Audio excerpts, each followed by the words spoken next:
Welcome everyone, সবাইকে স্বাগত। আজকের ক্লাসে আমরা ইন্ডিয়ান হিস্ট্রি আন্ডার একটা topic education and cultural development, এই টপিকটা থেকে বিগত কয়েক বছরে WBCS প্রিলিমসে যেসব কোশ্চেন এসছে সেই কোশ্চেনগুলো নিয়ে আমরা এক এক করে অ্যানালিসিস করব। তো তার আগে আমি একটা কথা বলে দিই, আগেও আমি বলেছি কথাটা, ইন্ডিয়ান হিস্ট্রির ক্ষেত্রে অনেক সময় দেখবে ইয়ার, প্লেস, ফাউন্ডার এগুলো নিয়ে অনেক কিছু কিছু ক্ষেত্রে ডিবেট থাকে, কনফিউশন থাকে, এক একটা বই এক এক রকম লেখা থাকে। তো আমার ক্ষেত্রে সোর্সটা হচ্ছে, আমি তোমাকে বলে দিই, ইন্ডিয়ান হিস্ট্রির ক্ষেত্রে কৃষ্ণা রেড্ডি বলো বা রাজীব আহি।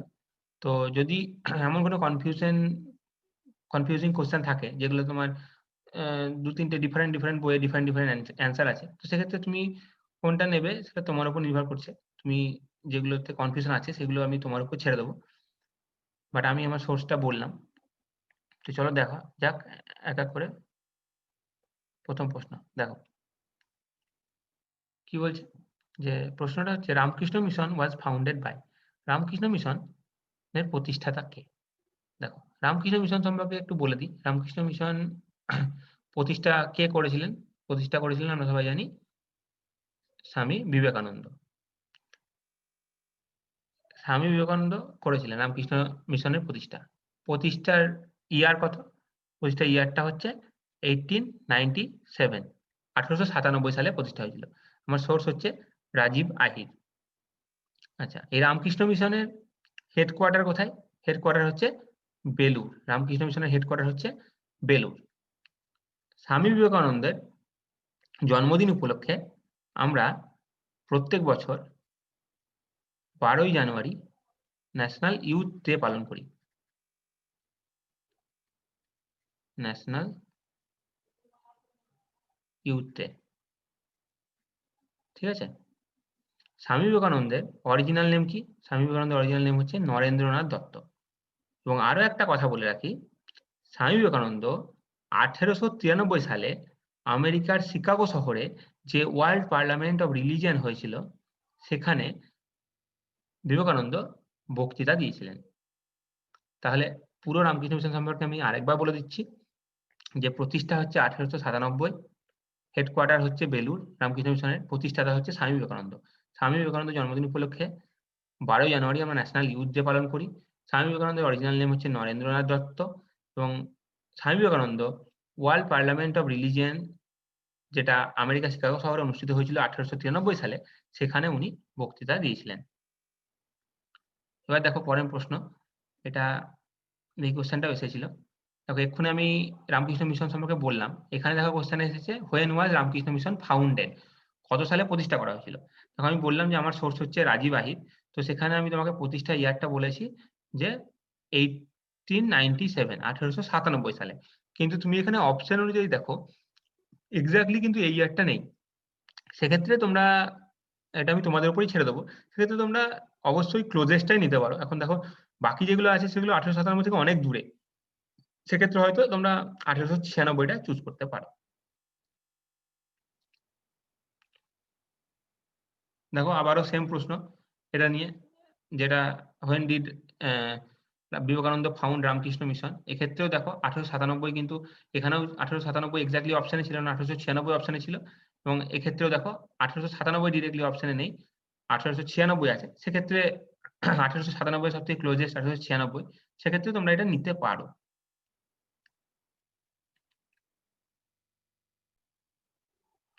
এবার দেখো এই প্রশ্নটা কি বলছে, the English language was adopted as medium of instruction in higher education during the governor generalship of।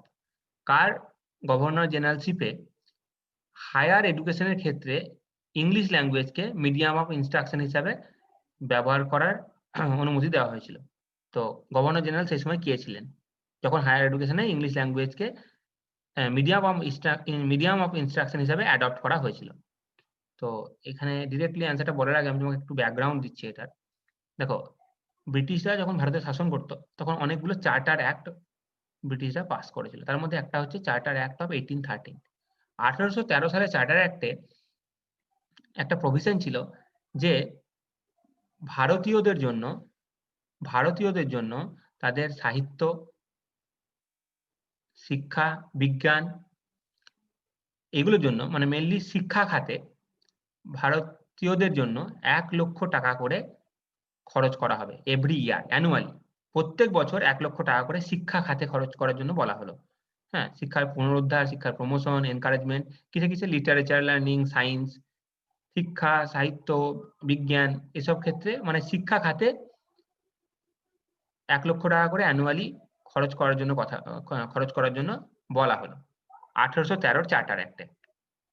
কিন্তু এটা বলা হলেও ইন রিয়ালিটি 1823 অবধি কিন্তু এটা সেভাবে কার্যকর করা যায়নি। কেন? মেইনলি হচ্ছে এই সময় একটা ডিবেট চলছিল, একটা কন্ট্রোভার্সি চলছিল। যেটা হচ্ছে ওরিয়েন্টালিস্ট অ্যাংলিসিস্ট কন্ট্রোভার্সি। এই বিবাদটা কি? না তো দুটো পক্ষ ছিল। যারা ওরিয়েন্টালিস্ট ছিলেন তারা কি বলছিলেন যে এই যে শিক্ষা খাতে টাকা খরচ হবে, এই যে শিক্ষাটা ইন্ডিয়ানদেরকে দেওয়া হবে, ভারতীয়দের জন্য যে শিক্ষা ব্যবস্থা করা হবে সেটা মেইনলি কোন ধরনের হবে? তো ওরিয়েন্টালিস্টরা বলছিলেন যে মেইন এমফাসিস যেটা সেটা দেওয়া উচিত কিসে? না তো expansion of traditional Indian learning. মানে ট্র্যাডিশনাল ইন্ডিয়ান লার্নিং এর উপরে খরচ করা উচিত বলে এনারা বলছিলেন ওরিয়েন্টালিস্টরা। আর অ্যাংলিসিস্টদের মতে ছিল যে না, টাকাটা তোমরা খরচ করো শিক্ষা খাতে সমস্ত যা কিছু মডার্ন স্টাডিজের জন্য। এটা একটা ডিবেট ছিল। সেজন্য এটা কার্যকর করা যাচ্ছিল না। কারণ কাদেরটা মানবো, কাদেরটা মানবো না। আর একটা কি ছিল যেটা কোশ্চেনে এসেছে যে মিডিয়াম অফ ল্যাঙ্গুয়েজ। হ্যাঁ, এক পক্ষ বলছিল ইংলিশ ল্যাঙ্গুয়েজের জন্য এবং আরেক পক্ষ বলছিল কি জন্য? না তো ভার্নাকুলার ল্যাঙ্গুয়েজে শিক্ষাদানের জন্য। তো এই মেইনলি ডিবেটটা ছিল সেই সময়। সেজন্য কার্যকর করা যাচ্ছিল না। তো এই ডিবেটটা সলভ করার জন্য একটা কমিটি ছিল পাবলিক ইনস্ট্রাকশন। সেই পাবলিক ইনস্ট্রাকশন কমিটির হেড যিনি থমাস ব্যাবিংটন ম্যাকাউলে, ইনি 1835 সালে একটা রিপোর্ট পেশ করলেন যেটা ফেমাসলি ম্যাকাউলে মাইনিউট নামে পরিচিত। এবং এই ম্যাকাউলে রিপোর্ট অনুসারে, যেটা তোমার 1835 সালে দেওয়া হয়েছিল, সেই রিপোর্ট অনুসারে কিন্তু এই কন্ট্রোভার্সির এন্ড হলো, এই বিবাদের শেষ হলো এবং বলতে পারো অ্যাংলিসিস্টদের জয় হলো। এবং অ্যাংলিসিস্টদের যেই জয় হলো তার মানে তোমরা বুঝতে পারছো যে হায়ার এডুকেশনে ইংলিশ ল্যাঙ্গুয়েজকে অ্যাডপ্ট করা হবে মিডিয়াম অফ ইনস্ট্রাকশন হিসাবে। তো এই হচ্ছে পুরো স্টোরিটা। এবার তাহলে দেখো 1835 সালটা হচ্ছে 1835 সালে ম্যাকাউলে মাইনিউটের রিপোর্ট অনুসারে হলো। তো সেই সময় গভর্নর জেনারেল কে ছিলেন? Lord William Bentinck. তিনি এই রিপোর্টটা অ্যাকসেপ্ট করে নিলেন এবং এই যে কন্ট্রোভার্সি, কোন ল্যাঙ্গুয়েজে শিক্ষাদান হবে এবং কিসের উপর মেইনলি জোর দেওয়া হবে, ট্র্যাডিশনাল ইন্ডিয়ান লার্নিং না মডার্ন স্টাডিজের উপর, এই যে ডিবেটটা চলছিল যেটার জন্য এই 1813 প্রভিশনটা কার্যকর করা যাচ্ছিল না এতদিন ধরে, সেটার এবার এন্ড হলো, এই কন্ট্রোভার্সিটার এন্ড হলো। তাহলে এক্ষেত্রে ইংলিশ ল্যাঙ্গুয়েজ কে অ্যাডপ্ট করা হলো মিডিয়াম অফ ইনস্ট্রাকশন হিসাবে ইন হায়ার এডুকেশনে, কার গভর্নর জেনারেলশিপে? না তো লর্ড উইলিয়াম বেন্টিং এর। এবার দেখো পরের প্রশ্নটা এসেছে কি, তো বলছে English as the medium of instruction of education among the Indians was officially announced in. তো দেখো আমরা আগের কোশ্চেনেই পড়লাম যে যে ডিবেটটা চলছিল সেটা ম্যাকাউলে মাইনিউটের রিপোর্ট অনুসারে সেটার এন্ড হলো। গভর্নর জেনারেল ছিলেন লর্ড উইলিয়াম বেন্টিং এবং ম্যাকাউলে মাইনিউট কত সালে রিপোর্ট দিল? 1835 সালে রিপোর্টটা দিল। তাহলে এক্ষেত্রে অফিসিয়ালি অ্যানাউন্সড ইন কোশ্চেন বললে অ্যান্সারটা হয়ে যাবে 1835 সালে।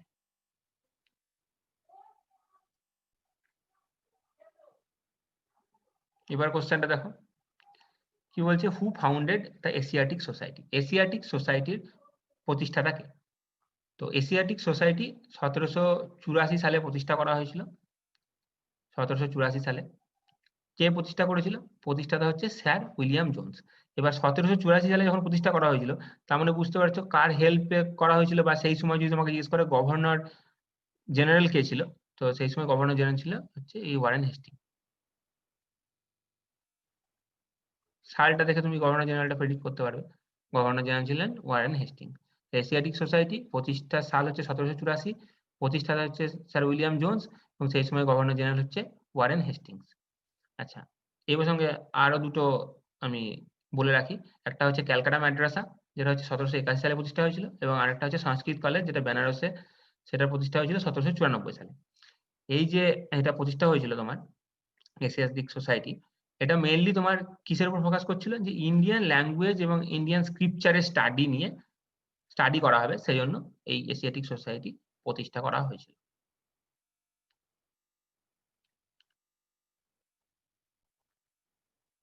এবার কোশ্চেনটা দেখো, কোশ্চেনটা বলছে the Mohammedan Literary society was founded at the initiative of. Mohammedan